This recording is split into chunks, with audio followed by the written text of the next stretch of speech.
আসসালামু আলাইকুম রহমতুল্লাহ। সম্মানিত ভিউয়ার্স, আশা করি আল্লাহর রহমতে আপনারা সকলে ভালো আছেন। ভিউয়ার্স, সেই বেসরকারি স্কুল কলেজের কাঙ্ক্ষিত বদলির বিষয়টি নিশ্চিত হতে যাচ্ছে এবং চলতি বছর থেকে এমপিওভুক্ত এই শিক্ষকদের বদলি শুরু হচ্ছে। সেই সম্পর্কিত বিস্তারিত আলোচনা করব। তবে বিস্তারিত জানতে আমার চ্যানেলের সাথেই থাকুন। তবে ছোট্ট একটি রিকোয়েস্ট, আপনি যদি আমার চ্যানেলে নতুন হয়ে থাকুন তাহলে চ্যানেলটি সাবস্ক্রাইব করুন এবং পাশে থাকা বেল আইকনটি বাজিয়ে দিন।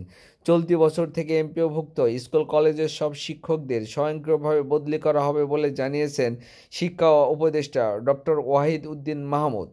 আজ বুধবার 8ই জানুয়ারি এনইসি সম্মেলন কক্ষে একনেক পরবর্তী সংবাদ সম্মেলনে এ কথা বলেন উপদেষ্টা বলেন, বেসরকারি এমপিওভুক্ত শিক্ষকদের বদলি প্রক্রিয়া শুরু করা হচ্ছে। এটা স্বয়ংক্রিয়ভাবে করা হবে। এক্ষেত্রে নারী, পুরুষ এবং বাড়িসহ অন্যান্য সুযোগ সুবিধা বিবেচনা করা হবে। আমি এসব মৌলিক কাজ করছি, সেখানে মহার্ঘ ভাতার বিষয়টি মাথায় রাখছি না। ইতিমধ্যে 55টি বিশ্ববিদ্যালয়ে ভিসি দিয়ে শান্ত করেছি। এটা একটা চ্যালেঞ্জ ছিল।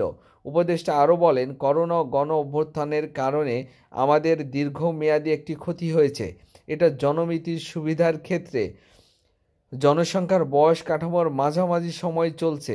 10 বছর পর জনসংখ্যার এই বয়সটা আর থাকবে না, কারণ তাদের সবারই বয়স বেড়ে যাবে। তখন চিকিৎসা খরচ আরও বাড়বে।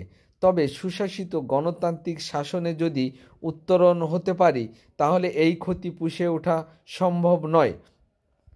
এজন্য অন্তর্বর্তী সরকারের লক্ষ্য হওয়া উচিত এটাই।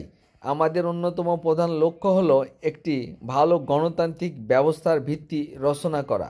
তিনি জানান, চলতি অর্থবছরে 6 মাসে এডিপির আওতায় খরচ হয়েছে 40,000 কোটি টাকা।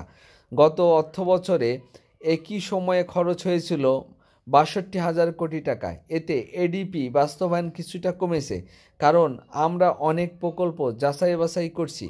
তবে ভিউয়ার যারা আমার সাথে ছিলেন তাদেরকে সাথে থাকার জন্য অসংখ্য ধন্যবাদ। আসসালামু আলাইকুম ওয়া রাহমাতুল্লাহি ওয়া বারাকাতুহু।